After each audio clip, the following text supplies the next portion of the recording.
Gold trusted gold buyers. మీరు తాకట్టు పెట్టిన బంగారాన్ని విడిపించి ఈ రోజు ఉన్న మార్కెట్ ధరకు కొనబడును.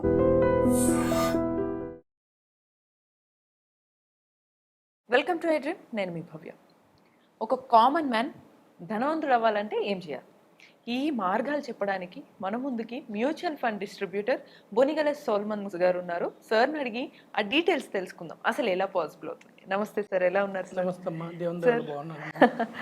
సార్, మీరు చెప్పే ఆన్సర్ వల్ల ఇప్పుడు మేము మా ఆడియన్స్ కూడా చాలా బాగుండే సూచనలు కనిపిస్తున్నాయి. ఒక కామన్ మ్యాన్ ధనవంతుడు అవ్వడం ఎలా?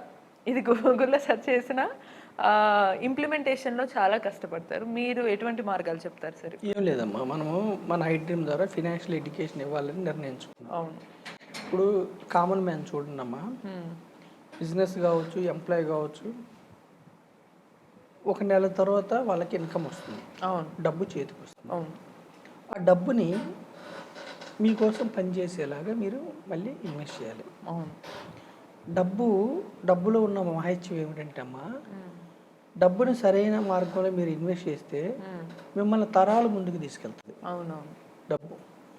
డబ్బుని సరిగా మీరు ఇన్వెస్ట్ చేయకుండా వచ్చిన డబ్బు వచ్చినట్టు ఖర్చు పెడితే నెలకి 2 లక్షలు వస్తే కూడా మీరు అలాగే ఉంటారు, స్టేటస్ మారుతుంది. అవును, ఎగ్జాక్ట్లీ.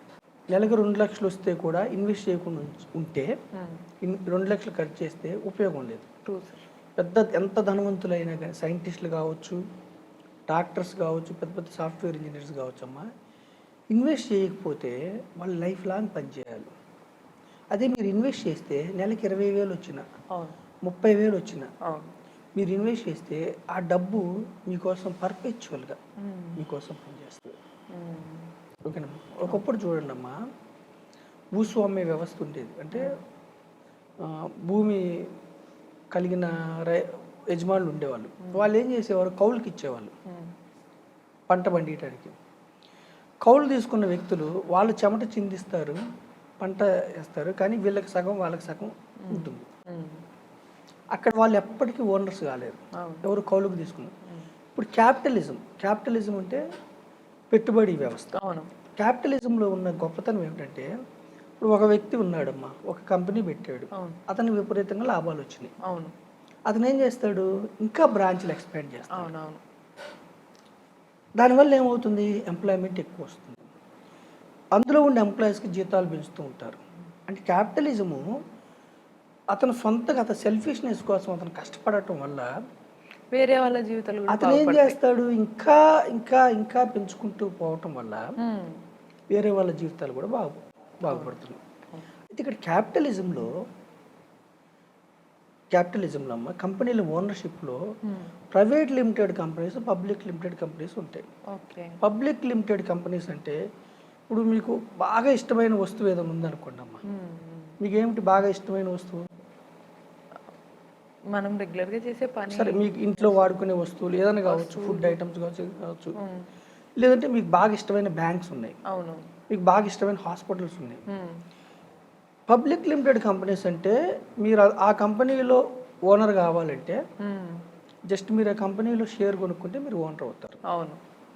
మన భారతదేశం మనకి ఇస్తున్న అవకాశం ఏంటంటే అమ్మా, క్యాపిటల్ మార్కెట్స్, స్టాక్ మార్కెట్స్. దీన్నే క్యాపిటల్ మార్కెట్స్, స్టాక్ మార్కెట్స్ అంటారు.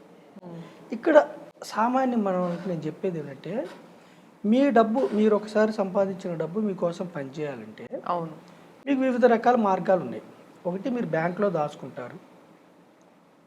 బ్యాంక్లో దాచుకుంటే మీకు ఏదో వడ్డీ వస్తుంది, కానీ ఆ వడ్డీ కొంచెమే వస్తుంది కాబట్టి మీ భవిష్యత్తు అవసరాలు తీరవు. అంటే ఇన్ఫ్లేషన్ అంటారు, భవిష్యత్తు అవసరాలు ఇన్ఫ్లేషన్ తీరవు కాబట్టి బ్యాంక్లో దాచుకోవటాన్ని మీరు అసలే మనం సామాన్యమైన మనుషులు మళ్ళీ సామాన్యమైన జీవితం డిస్కరేజ్ చేసుకోండి. పోస్ట్ ఆఫీసులో కూడా మీకు డిస్కరేజ్ చేసుకోండి. మీరు క్యాపిటల్ మార్కెట్స్లోకి రండి. క్యాపిటల్ మార్కెట్స్ అంటే మూలధనం ఉన్న మార్కెట్స్, అంటే స్టాక్ మార్కెట్స్. క్యాపిటల్ మార్కెట్స్లో కూడా నేను మధ్యతరగతి ప్రజలు ఏం చెప్తున్నానంటే అమ్మా, స్టాక్ మార్కెట్స్లో మీరు కంపెనీస్లో ఓనర్స్ కండి. కంపెనీస్లో మీరు ఒక స్టాక్ కొనుక్కుంటే మీరు ఆ కంపెనీలో ఓనర్ అవుతారు. మీరు కూడా ఎక్కువ షేర్లు ఉన్న వ్యక్తిని ప్రమోటర్ అంటారు. ఆ ఓనర్తో పాటు మీరు కూడా నడుస్తారు. అయితే ఇక్కడ మనం కామన్ మ్యాన్కి మనం చెప్పేది ఏమిటంటే అమ్మా, మన దేశంలో గవర్నమెంట్ దగ్గర అంటే సెబీ దగ్గర, securities exchange board of India దగ్గర ఒక 5,000 కంపెనీస్ లిస్ట్ అయి ఉన్నాయి. ఆ కంపెనీస్లో పబ్లిక్కి ఓనర్షిప్ ఇస్తారు. స్టాక్ ఎక్స్చేంజ్ ద్వారా, ఎన్ఎస్సి ద్వారా, బిఎస్సి ద్వారా డిమ్యాట్ అకౌంట్ నుండి ఇస్తారు. అయితే 5,000 కంపెనీస్లో ఏ కంపెనీ మంచిది, ఏ కంపెనీకి లాభాలు వస్తున్నాయి, ఏది నష్టాలు వస్తున్నాయి మనకి తెలియకపోవచ్చు. మీకు చదువు ఉన్నా లేకపోయినా, మీరు ఇప్పుడు బాగా చదువుకున్న వాళ్ళు, బాగా డబ్బు వస్తున్న వాళ్ళు రీసెర్చ్ చేసుకుంటారు. ఒక మధ్యతరగతి వారు, పెద్దగా చదువు లేని వారు, మహా అయితే ఇన్వెస్ట్మెంట్ అంటే గోల్డ్ తీసుకోవడం ఇవే తెలిసిన వాళ్ళు, ఇంటర్మీడియట్ ఒక డిగ్రీ వరకే చదువుకున్నారు, ఒక పల్లెటూరులో ఉంటున్నారు. అయినా కానీ క్యాపిటల్ మార్కెట్స్లోకి వస్తే మీకు మేలు జరుగుతుంది. అయితే క్యాపిటల్ మార్కెట్స్లో కూడా మనం ఏం చెప్తున్నామంటే direct stocks, equity mutual fund 2 రకాలు ఉన్నాయి. డైరెక్ట్ స్టాక్స్ని మీరు అవాయిడ్ చేస్తే మంచిది. ఎందుకంటే ఒక్కొక్కసారి ఏ కంపెనీ బాగా పెరుగుతుంది, ఏ కంపెనీ తగ్గుతుందో మనకు తెలియదు. ఒకటేమిటంటే అమ్మ, డైరెక్ట్ స్టాక్ కొనుక్కుంటే మీకు ఈక్విటీ మ్యూచువల్ ఫండ్ కంటే ఎక్కువ రిటర్న్స్ వస్తాయి, లేదా ఈక్విటీ మ్యూచువల్ ఫండ్ కంటే ఎక్కువ పోతాయి. అదే ఒక్కసారిగా డౌన్ అయిపోతుంది. వస్తే విపరీతంగా వస్తాయి, లేదా డౌన్ అయిపోతాయి, పోతే విపరీతంగా పోతాయి. సో మనం మధ్యతరగతి ప్రజల్ని బాగు చేయాలనే ఉద్దేశం మనది కాబట్టి ఎక్కువ వచ్చేంత వద్దు, పోతే మొత్తం అంటే మనం ఏదో చీకట్లో రాళ్ళు వేయటం కాకుండా ఒక 5 ఏళ్ళు మీ యొక్క రిస్క్ను బట్టి, మీ యొక్క రిస్క్ అప్టైట్ని బట్టి ఒక 5 ఏళ్ళు, ఒక 7 ఏళ్ళు, ఒక 10 ఏళ్ళు, 15, 20 అంటే మీ గోల్స్ని బట్టి, పిల్లల చదువులకో ఇంకొకటో రిటైర్మెంట్ పెడితే ఒక 12% అంటే రూపాయి వడ్డీ, 12% చూడటానికి ఏంటి తక్కువ అనిపించవచ్చు. అయితే ఈక్విటీ మ్యూచువల్ ఫండ్స్లో కూడా గ్యారంటీ ఉండదు. కాకపోతే జీడిపి ప్లస్ ఇన్ఫ్లేషన్ గత కొంతకాలంగా సెన్సెక్స్ 12%తో గ్రో అవుతుంది. భవిష్యత్తులో కూడా ఇలా గ్రో అయింది అనుకుంటే పవర్ ఆఫ్ కాంపౌండింగ్ వల్ల ఆర్డినరీ పర్సన్స్ ధనవంతులయ్యే అవకాశం ఉంది. మీ రిస్క్ అప్టైట్ని బట్టి, మీ యొక్క లక్ష్యాలను బట్టి, మీ యొక్క గోల్స్ని బట్టి మనం ఏం చెప్తున్నామంటే మధ్యతరగతి వారిని క్యాపిటల్ మార్కెట్స్లో రండి. క్యాపిటల్ మార్కెట్స్లో వస్తే మీరు మ్యూచువల్ ఫండ్స్ అంటే ఏం కాదు, మీకోసం ఈక్విటీ మ్యూచువల్ ఫండ్స్ అంటే ఇంకేదో కాదు, మీకోసం 50 కంపెనీల్లో ఓనర్షిప్ ఇస్తారు. మరి మీరు ఒక మ్యూచువల్ ఫండ్ సంస్థలో పెట్టారు డబ్బు, ఈ మ్యూచువల్ ఫండ్ సంస్థ మీ డబ్బులు తీసుకొని పారిపోతుందా? లేదు. సెబీ అండర్లో ఉంటుంది, గవర్నమెంట్ అండర్లో. మరి ఈ మ్యూచువల్ ఫండ్ సంస్థలు రేపు మీరు కోసం కొన్న స్టాక్స్ని ఫ్రాడ్ చేసి వెళ్ళిపోతుందా? లేదు. ఈ స్టాక్స్ వీళ్ళ చేతిలో ఉండవు, కస్టోడియన్ వేరే వాళ్ళు ఉంటారు. ఈక్విటీ మ్యూచువల్ ఫండ్స్లో ఒక్క పైసా కూడా నష్టం జరుగుతుంది అనడానికి లేదు. అప్ డౌన్స్, మీకోసం కొన్న డబ్బు అప్ అవ్వచ్చు, డౌన్ అవ్వచ్చు, పారిపోవడానికి ఉండదు. చిట్ ఫండ్స్ ఉన్నాయమ్మా, కొన్ని కంపెనీస్ ఎత్తేస్తున్నాయి. కొంతమంది అధిక వడ్డీ ఇస్తామని పేపర్లలో network business multi level marketing చేసి 4% నెలకి 4%, సంవత్సరానికి 45% ఇచ్చి నమ్మకం కుదిరిన తర్వాత పెద్ద మొత్తంలో వచ్చిన తర్వాత ఉడాయిస్తున్నారు. ఈక్విటీ మ్యూచువల్ ఫండ్స్ అట్లా కాదు, గవర్నమెంట్ అండర్లో ఉంటుంది. మరి ఇక్కడ ఏమిటి ప్రాబ్లం? రిస్క్ ఉంటుంది. రిస్క్ అంటే ఏమిటి? మీరు 1,00,000 రూపాయలు పెడితే సంవత్సరంలో 10% నష్టపోవచ్చు, 15% నష్టపోవచ్చు. అంటే ₹1,00,000 80,000 అవ్వచ్చు, 85,000 అవ్వచ్చు. మరి నష్టపోయినప్పుడు ఎందుకు పెట్టాలి? దీర్ఘకాలంలో మీరు 5 ఇయర్స్ ఉంటే, 7 ఇయర్స్ ఉంటే, 10 ఇయర్స్ ఉంటే, దేశంలో ఎన్ని ఒడిదుడుకులు వస్తే కూడా, ఎన్ని ఇష్యూస్ వస్తే కూడా మన ఎకానమీ ముందుకే వెళ్తుంది. 100 పాయింట్ల దగ్గర స్టార్ట్ అయిన సెన్సెక్స్ ఈరోజు అరౌండ్ 75,000 అయింది. ఎవరైతే సెన్సెక్స్లో ₹1,00,000 పెట్టారో 7.5 కోట్లు అయింది. 13-14% రిటర్న్స్ ఇస్తుంది. అందుకని నేను ఏం చెప్తున్నా అంటే ఆర్డినరీ పీపుల్ మోస్ట్లీ ఎక్కువగా ఈక్విటీస్లో 50 నుంచి 60 కంపెనీలో పార్ట్ ఓనర్షిప్ అవడానికి ప్రయత్నించండి. మీ యొక్క రిస్క్ని బట్టి మీరు ఎంత రిస్క్ అంటే ఎన్ని సంవత్సరాలు మీకు డబ్బు అవసరం లేదు.